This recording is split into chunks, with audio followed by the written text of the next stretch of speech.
A bancada que integra a maioria do Congresso Nacional entrega um relatório paralelo da CPMI do INSS ao ministro André Mendonça, relator dos inquéritos sobre o escândalo do Instituto e também do caso Master. Janaína Camelo, mais uma vez aqui com a gente. O que consta nesse relatório final, Janaína?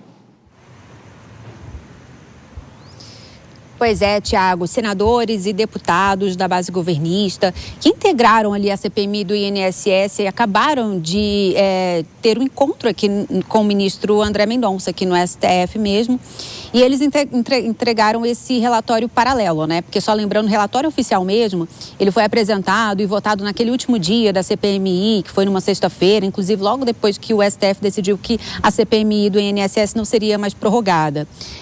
Enfim, esse relatório da maioria acabou não sendo colocado para votação, e isso numa manobra ali do presidente da CPMI do INSS, o senador Carlos Viana, né? Só foi colocado para avaliação e votação mesmo o relatório oficial, que acabou sendo rejeitado, no fim das contas, pela maioria.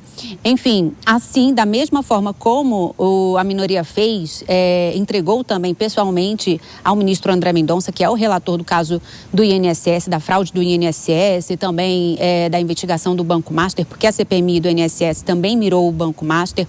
Os deputados e senadores também que integram a maioria fizeram o mesmo, entregaram pessoalmente esse relatório paralelo aqui ao ministro André Mendonça. Esse relatório, Tiago, pede o indiciamento de mais de 130 pessoas, viu?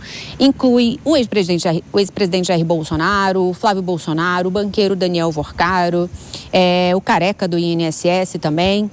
130 no total. Foi um relatório que foi entregue também para a Polícia Federal, para a Controladoria Geral da União, que também estão fazendo ainda a investigação que está em andamento, toda a investigação envolvendo a fraude do INSS, e também agora há pouco entregaram aqui ao ministro André Mendonça, viu, Tiago?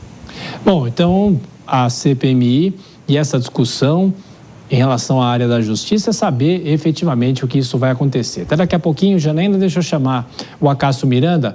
O Acácio, a CPI já terminou, mas e a partir de agora? O que acontece? Todas essas orientações de indiciamento, e foi um documento que não acabou sendo aprovado, não é? O resultado da CPI, o relatório da CPI, a rigor, equivale ao relatório de um delegado de polícia no inquérito policial. Ele é encaminhado ao promotor de justiça, no caso da CPI, ao procurador-geral de justiça, para que ele, olhando para aquele conteúdo probatório, tome uma das três seguintes opções. Primeiro, ele pode oferecer denúncia com base naquilo. Segundo, ele pode determinar que sejam realizadas novas diligências, que sejam realizadas novas provas, para que ele possa, a partir dessas novas provas, criar um entendimento.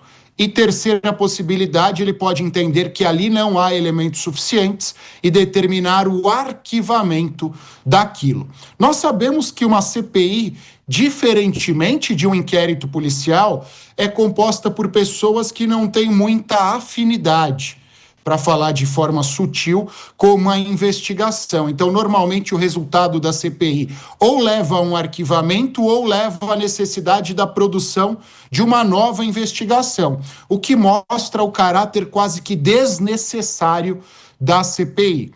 Óbvio, o governo, ao apresentar um relatório paralelo ao que não foi aprovado, já está fazendo uma autodefesa, uma defesa antecipada, o que em termos práticos também não tem valor jurídico nenhum. Então a CPI do INSS, no final do dia, gastou horas e muitos recursos públicos para que ela não desse em pizza, ela desse em nada, porque o que a gente tem nesse momento é um nada sem muito valor jurídico, mas com bastantes cortes, com bastante cliques, que no fim do dia talvez seja o que realmente importa aos parlamentares.